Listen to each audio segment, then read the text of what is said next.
So we're here with Brandon from Big Spring Spirits in historic Bellefonte. So Brandon, tell us a little about the place. So we just turned 6 years old.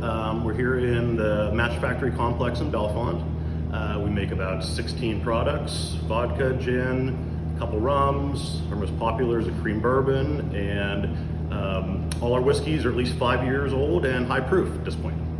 And all the grains are locally sourced? Yep, all our grains are locally sourced within a 30-mile radius, and any waste product goes right back to the farm. Wow, and so did they really make matches here? Yes, so up until World War II, this was a wooden match factory. That's what the entire complex was for. And then after World War II, there's a few other things in here due to the advent of lighters and other kinds of matches. They went out of business. In 2004, the Philatelic Society bought the property. That's our National Stamp Archive and Museum. It's the world's largest stamp museum and archive. So they own the majority. They own the whole complex. They take up the majority of it, and we're one of the tenants.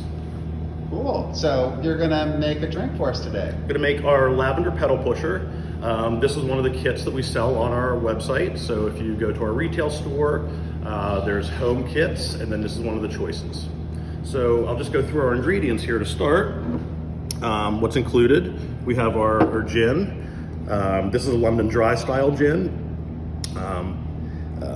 Really nice martinis, really nice gin and tonics. So if you have a gin lover in your life, it makes a really nice gift. We're gonna use fresh lemon juice. You'll never come to Big Spring Spirits and not have a cocktail made with fresh juice. It's really important. You never want to skimp and get a store-bought or something with sweetener. You want to really take that extra time and use the fresh juice. We have 2 syrups we're going to use. We have a lavender syrup and a mint syrup. We make about 40 syrups at Big Spring.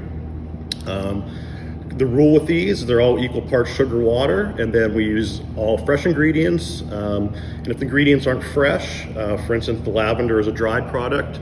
We source from Belladonna Herbs in Lamont. So it's a really nice source if you're looking for dried florals and teas and things like that.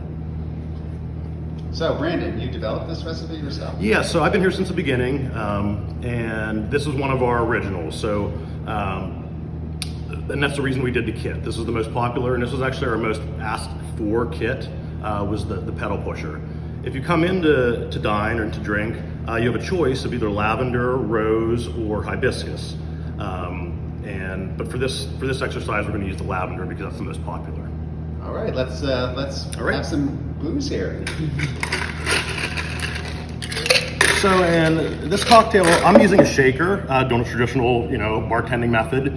But at home, you really don't need a shaker. As long as you have some kind of vessel with some ice, we can measure out all these ingredients and use some kind of spoon, and just so they blend well. The important thing is letting some of that ice dilute, whether you're shaking or mixing, because that water is one of the ingredients. If you don't have enough ice melt in there, it may be too boozy. So let me interrupt a second. So James Bond always wanted it shaken, not stirred. So does that there's different schools of thought on that. I love things ice cold, and I kind of like icy bits in my drink, so I shake everything. But every bartender has their different theory on what should be shaken and what should be stirred. Okay, so no matter what you're doing, if you're shaking or mixing, you need some kind of vessel with some ice. We're going to measure out 3 ounces of our gin. And if you're not a gin lover, a lot of people say they don't like the piney flavor. That's actually juniper. You should give it a chance in cocktails. So if you're watching this and you're thinking, well, I don't like gin, I like vodka, give gin a chance in a drink because all the flavors blend well. So just because you don't like the taste of it on its own, you'll probably like it in a cocktail. 3 ounces of gin. We're going to do half an ounce of our lemon juice. The recipe calls for half an ounce. I'm kind of a citrus head, so depending on your taste, you may want to go a little bit, increase that amount a little bit. Lavender syrup, we're going to do a 1 full ounce of this. And our mint syrup, we're going to do a half an ounce.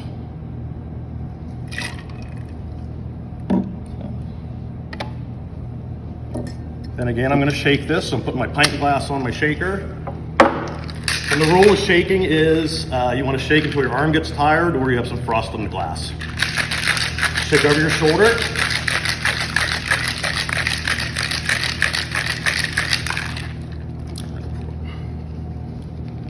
You'll notice that the lavender, the syrup was really blue right out of the bottle.